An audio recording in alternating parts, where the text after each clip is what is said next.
지난 동영상에서 블라인드 슛을 잘라내면 다시 꽃을 볼 수도 있다고 제가 말했잖아요. 블라인드 슛이었던 가지가 그 끝을 자른 뒤에 꽃을 피웠는지 궁금해하지 않으셨나요? 아니, 벌써 그 답을 알고 계시다고요? 그 영상을 보고 나서 블라인드 슛을 제거했더니 장미가 꽃을 피웠다고요? 예, 그렇습니다.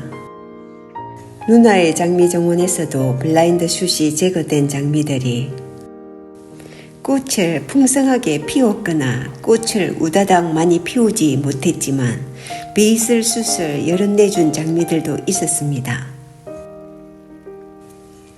결론은 초봄에 가능한 일찍 블라인드 슛을 발견해서 그것을 제거해준다면 5월 장미 축제 때에도 꽃을 볼 수 있다는 것입니다. 요즘 누나는 블라인드 슛이 가능한 생기지 않도록 하는 방법으로서 어떤 것이 있을까 연구 중이랍니다. 이 공부가 어느 정도 정리가 되면 또 영상으로 공유하도록 하겠습니다.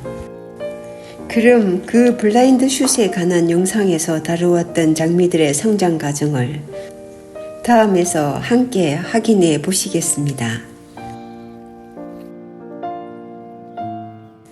에덴 파로 장미가 펼치는 장관을 학수고대 해왔기 때문에 실망도 컸던 4월 당시 그 블라인드 슛을 따고 있는 영상입니다. 이후 20일 동안 변화된 모습입니다. 지표면에서 베이슬 슛이 3개 정도 올라오고 줄기에서도 굵은 가지가 여기저기 쑥쑥 나오고 있습니다. 여기 점점 커져가는 꽃봉오리가 보이시죠? 블라인드 슛을 방치하고 그냥 두었다면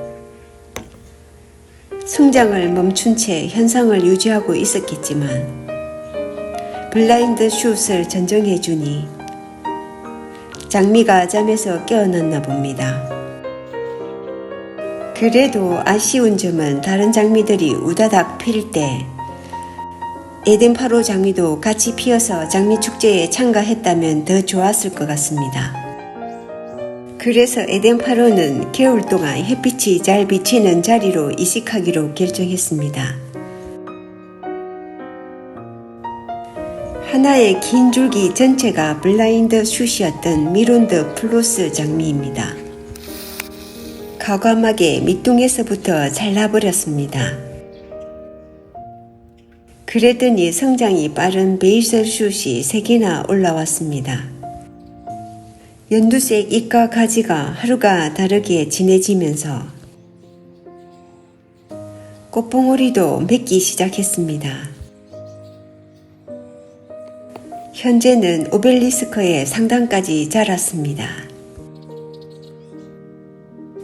2023년 습했던 겨울 날씨 때문에 장미가지 마른병에 걸려 굵은 줄기의 가지 전부가 블라인드 슛이었던 리치필드 엔젤 장미입니다.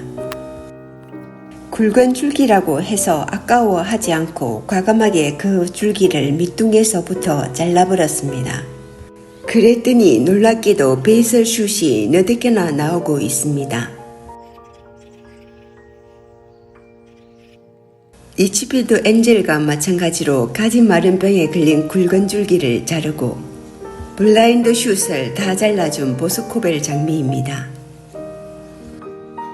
장미 축제 기간에는 한 송이만 피었었는데 블라인드 슛 전정 후 10송이 정도의 꽃이 피었습니다. 구입해서 식재할 당시 모든 가지가 블라인드 슛이었던 페인트 블루 장미입니다. 토분에 심자마자 모든 블라인드 슛을 잘라주었고 이후 꽃봉오리가 생긴 모양입니다. 이렇게 근사한 보라장미가 10대송이가 피었습니다. 하지만 장미가 어려서 그 가지가 꽃봉오리를 제대로 받쳐주지 못했습니다.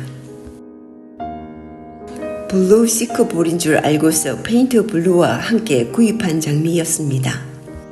역시 모든 가지가 블라인드 슛이었기 때문에 전정을 하고 넘어가는 줄기는 아예 밑둥에서 잘라버렸습니다.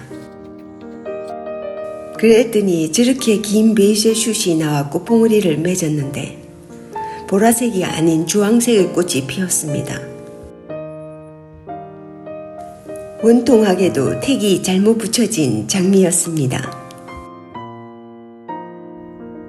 지난 겨울 동안 무슨 일이 있었는지 모든 가지가 블라인드 슛이었던 빅토리안 클래식을 전정해 주었습니다.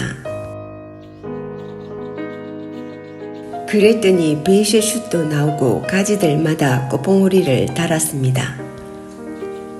그래도 5월 중하순에 피는 장미가 가장 아름다운 것 같습니다.